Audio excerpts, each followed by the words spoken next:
할렐루야. 성경 퀴즈 앤 리뷰 두 번째 시간입니다. 오늘은 창세기 2장의 내용으로 한번 제가 문제 한번 내볼게요. 창세기 1장에서는 6일째까지 하나님의 창조기사를 다루고 있고, 그 다음에 7일째 하나님이 축복하셔서 거룩하게 하시고, 그 다음에 그 창조의 기사에 대한 어떤 부가 설명이 2장에 많이 나와요. 읽다 보면 조금 아이러니컬한 게 뭐냐면, 이미 다 만들어진 세상 안에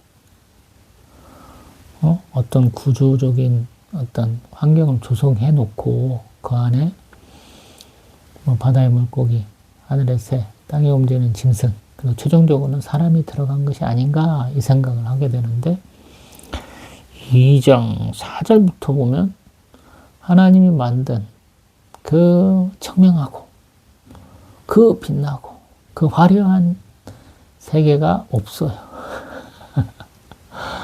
이제 차근차근 그러한 목표를 향해서, 그러한 모습을 향해서 나아간다라고 얘기를 하거든요. 그러면서 하나님이 우리 사람에게 하나님이 만드신 자기의 형상과 모양을 본떠서 만든 사람에게 축복한 말씀이 있잖아요. 우리 1장 28절에 생육하여 번성하여 땅에 충만하라, 땅을 정복하라, 바다의 물고기, 하늘의 새, 땅에 움직이는 모든 생물을 다스리라 하셨잖아요. 그리고 그러한 역할을 하는 것이 에덴 동산에서 사람이 경작하면서 지켜야 되잖아요. 이 경작을 저는 다른 성경에서는 경작을 섬김이라 했고, 또 지키는 것을 순종이라 한다고 설교를 했었죠. 근데 오늘 질문의 내용은 조금 다른 거예요. 제가 성경 퀴즈 리뷰할 때는 오픈북 테스트예요. 성경을 펴놓고 문제를 풀으시면 돼요. 문제를 내고 아마 딴 얘기쯤 한 1분쯤 하면서 답을 가르쳐 드릴 거예요. 지금 하나님이 짐승들을 사람에게 막 보내요. 근데 보내는 이유가 있어. 사람이 혼자 사는 것은 좋지 않다라고 그래서 짐승들을 자꾸 보내요. 근데 이 짐승들을 보내는 이유를 가만히 보니까 아담이 무엇이라고 부르는지 보시려고. 이름을 준다는 것은 성경에서는 복 준다, 권능을 준다, 이런 선택한다 이런 뜻이 있는 것 같아요.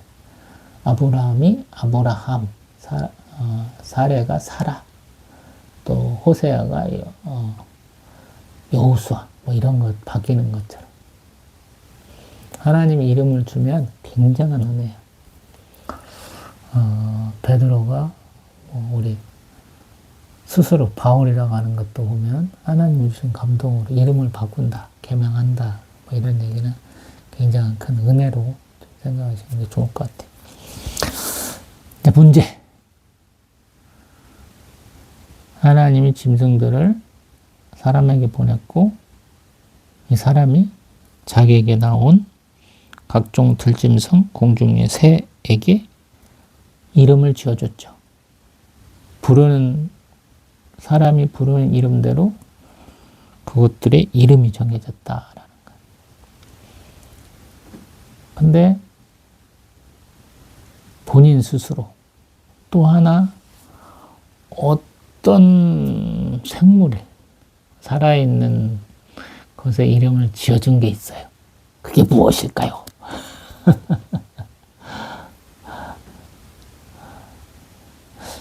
또 이게 질문이 될란가 모르겠다라는 생각을 많이 했어요.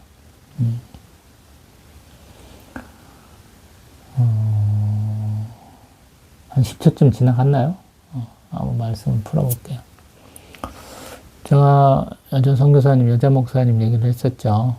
3학년 1학기 때 편입해서 수업 봤는데 공부 못하는 애들에게 10점을 더하고 저는 10점 빼가지고 4.5점 만점에 4.4점 못 맞게 해서 4.36으로 제가 인문사회과학부 전체 1등을 했는데 제가 전액장을 못 받고 다른 사람들 장학금도 다 깎였다는 얘기를 한번 했었어요.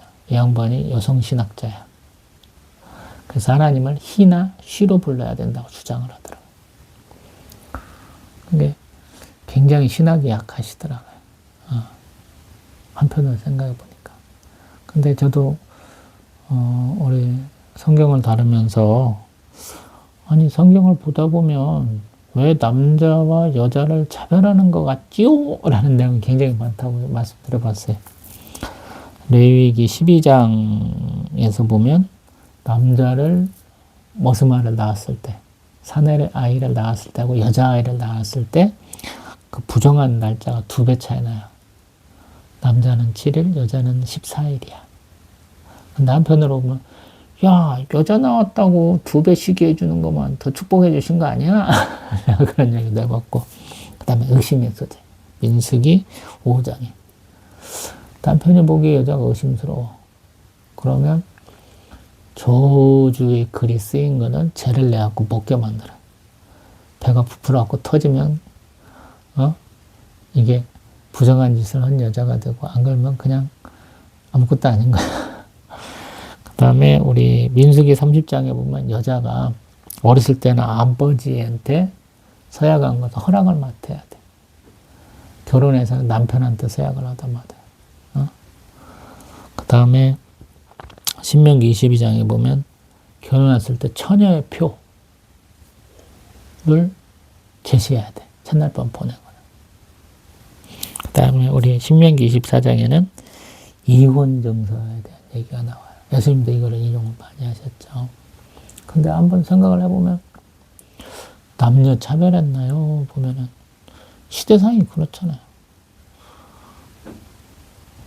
여왕이 없었어요? 있었잖아. 여자 사사가 없었어요? 있었잖아. 성경에도 아달랴가 있었고 드보라가 있었고 그러잖아요.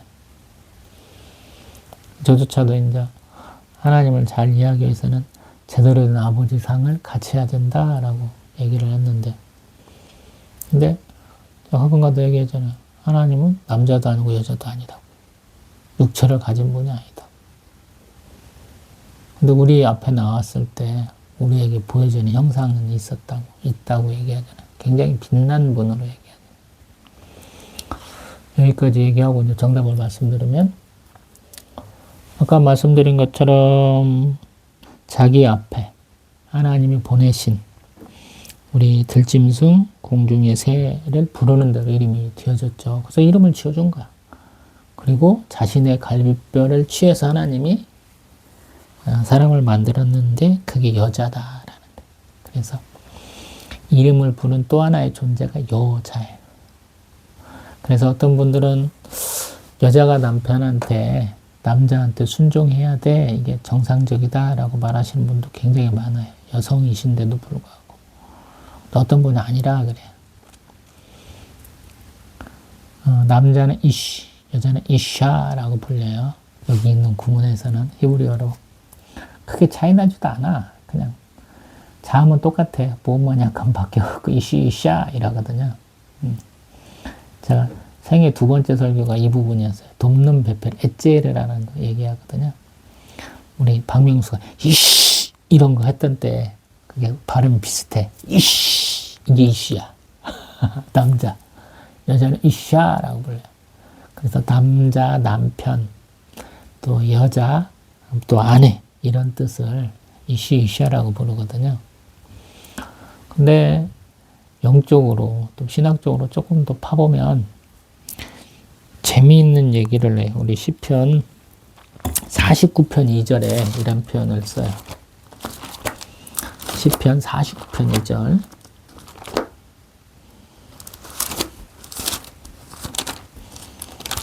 시편 49편. 귀천 빈부를 막론하고 다 들을지어다. 이 귀천 여기에 2가지 의미가 담기는 거예요. 이 시는 능력과 위엄이란 측면에서 불리는 사람의 이름이다. 다음에 아담이라고 이제 창세기 한 3장 정도에 나오는 아담아, 내가 어디 있느냐? 하나님 묻잖아요. 그 아담은 땅에 속한 사람, 비천한 사람이란 뜻이 있어요. 그 다음에 우리 에노쉬라는 사람을 뜻하는 단어가 있는데 그것은 음울하고 딱하고 슬프고 공고하며 치료할 수 없도록 아픈 자. 그리고 모든 자들에게 주어진 이름이고 그들로 하여금 그들의 비참함과 죽을 수밖에 없음을 상기시켜주는 이름이다라는 거예요. 그리고 또 하나 게베르라는 단어가 있는데 이것은 사람 혹은 위대한 사람. 그래서 우리 가까운 시편에는 45편 4절 왕은 진리와 온유와 공의를 위하여 왕의 위엄을 세우시고 병고에 오르소서. 왕의 오른손이 왕에게 골라온 일을 가르칩니다. 이 안에 이러한 단어가 들어가 있다라는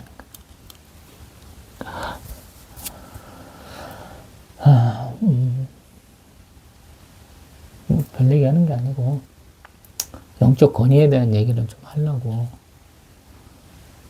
남자가 여자라는 이름을 주었다라는 거야. 영적 권위라는 거야.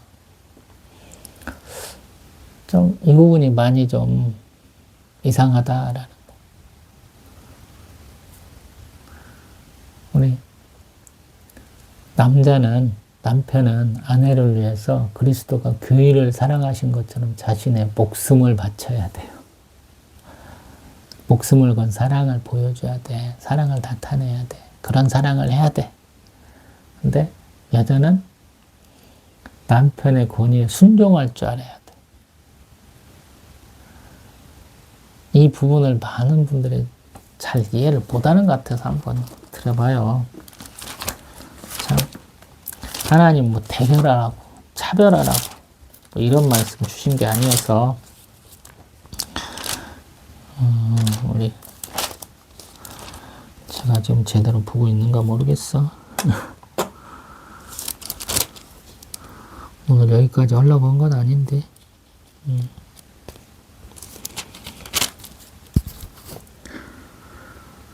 우리 에베소서 5장 22절부터 25절까지 5장 22절부터 25절 아내들이여 자기 남편에게 복종하기를 주께 하듯 하라. 이는 남편이 아내의 머리됨이 그리스도께서 교회의 머리됨과 같음이니 그가 바로 몸의 구주시니라. 그러므로 교회가 그리스도에게 하듯 아내들도 범사에 자기 남편에게 복종할지니라. 남편들아 아내 사랑하기를 그리스도께서 교회를 사랑하시고 그 교회를 위하여 자신을 주심같이 하라. 그 위에도 조금 더 있어요. 제가 그래서 에베소서 5장 설교하기를 굉장히 두려워해. 아니 목숨을 바쳐야 된다잖아. 아내는 남편에게 복종하라고 그러잖아요. 그리스도께 복종하다, 주께 복종하다 하라고 그러잖아요. 이런 모습이 별로 없잖아요. 옛날 같으면 뭐 조선시대 같으면 남존여비 뭐 이런 거 있잖아요. 근데 그 안에서도 보면 굉장히 평등해. 어떤 면에서 보면. 뭐 율곡이 같은 분은 처가살이 되게 많이 하잖아요. 되게 한국 사람들은 결혼하면 처가에서 살다가 아들들 뭐 딸내미들 좀 크면 그 다음에 자기 본가로 돌아오는 것으로 이렇게 많이 했다고 그러잖아요. 또 그러니까 한국에서 뭐 남편은 높이고 아내는 낮춘다. 이것도 어찌 보면 일본 놈들 소위 말해서 칼찬 놈들이 대장하던 뭐 그런 것들의 영향도 많이 있는 것 같기도 하고 그러거든요. 우리가 어떤 한 가지 면만 바라보고 사는 것들이 만약에 왕의 공주하고 결혼한 부만 같은 경우에는 뭐 정치 활동 하나도 못 하잖아요. 그리고 술 먹고 깽판 쳤다 그러면 왕한테 불려갖고 작살나게 혼나잖아요. 신분에 따라서 바뀌는 것 같아요. 우리 성경의 배경이 되는 우리 셀루쿠스 왕조, 시리아하고 우리 이스라엘 지역을 다스렸던 알렉산더 대왕의 그 네 장군들 중에 하나가 물려받아서 다스리던 그 지역은 그것들이 더 심했어요. 여성의 지위를 더 높게 보기도 하고, 또 여성을 자신의 신분의 어떤 뭐라고 해야 돼요? 배경으로 삼는 경우도 있고, 뭐 에스라 디에미아에서도 있다 보면은 제사장들 중에 어떤 제사장의 딸을 아내로 둔 사람들이잖아요. 어디 족보도 찾을 수 없는 놈이 너 제사장이야 그러니까 다 가 이씨 이러잖아. 그런 경우가 있거든. 그리고 여자라 불렀는데 여자를 굉장히 좋아하면서 한 게 있어요. 23절에 창세기 2장 23절 이는 내 뼈 중에 뼈요 살 중에 살이라. 이 말이 더 중요해. 뼈 중에 뼈, 살 중에 살. 이게 가까운 인척을 뜻한다고 그러거든. 친척을 뜻하고 가족을 뜻한다고 해석하는 사람도 있지만 한편으로 보면 갈비뼈를 취했잖아요. 내 거야, 내 거. 하나였던 것이 분리되는 거야. 그래서 결혼은 그 분리됐던 것이 다시 합쳐지는 거야. 완벽해지는 거야, 결혼이. 그리고 하나님이 짐승들을 자꾸 보낸 이유가 생육할 번성의 땅에 충만하라 그랬는데 혼자 있으면 생육할 번성의 땅에 충만하지 않잖아. 이게 굉장히 불완전한 정도인 거야.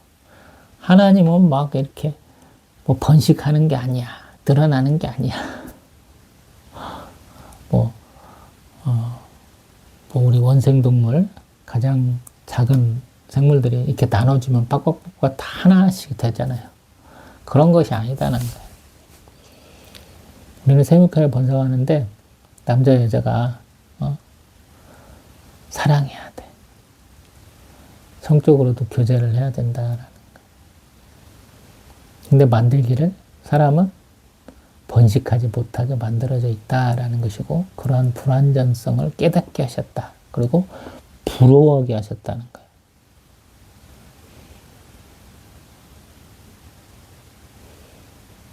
그래서 시집장가 가야 돼요. 그리고 여자 같은 경우 남자가 이렇게 말할 정도로 내 뼈 중에 뼈요, 내 살 중에 살이라고 할 정도로 굉장히 아껴야 된다는 거예요.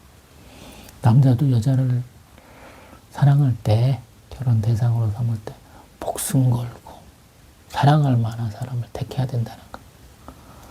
세상 사람들처럼 맨날 재산이 얼마요, 나이가 얼마요, 직업은 뭐 하고 있고, 부모님 노후는 준비됐다, 뭐 결혼 결정사 뭐라고 그래 그거 중매하는 사람들 맨날 유튜브 보면 그걸로 따지더라고. 조건 맞춰가지고 나이 먹으면 좀 한번 갔다 오시면 돌싱들도 좀 생각을 해봐라.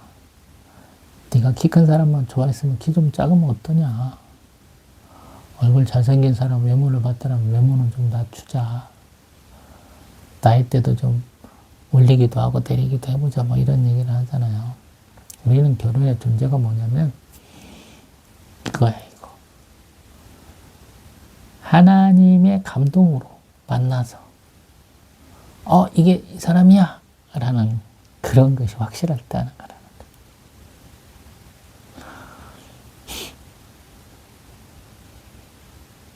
맞나요? 그런 분하고 지금 교제하시거나 그런 분하고 행복한 결혼 생활하고 계시죠? 다음번에는 결혼이 꼭 행복한 건 아니야. 꼭 용납해서 내가 사랑하는 사람이 무슨 일을 했어 이런 것들 관계된 내용이죠. 창세기 3장에 어떻게 제가 문제를 낼지 모르겠어요. 너무 단순한 문제를 내기도 하고 뭐 그냥 리뷰를 위해서 제가 못 다뤘던 내용을 하려고 질문을 할 수도 있는데 잘은 모르겠어요. 성령의 감동으로 내는 문제라. 이렇게 쉬운 문제가 있었어요? 오늘? 남자가 이름 지은 게 들짐승하고 새 이름 지었어요. 또 어떻게 이름 지었어요? 이렇게 여자요. 이렇게 대답을 했어야 되는데 너무 단순한 문제여서 빨리 대답 못 하셨죠. 다음에 또 뵙겠습니다.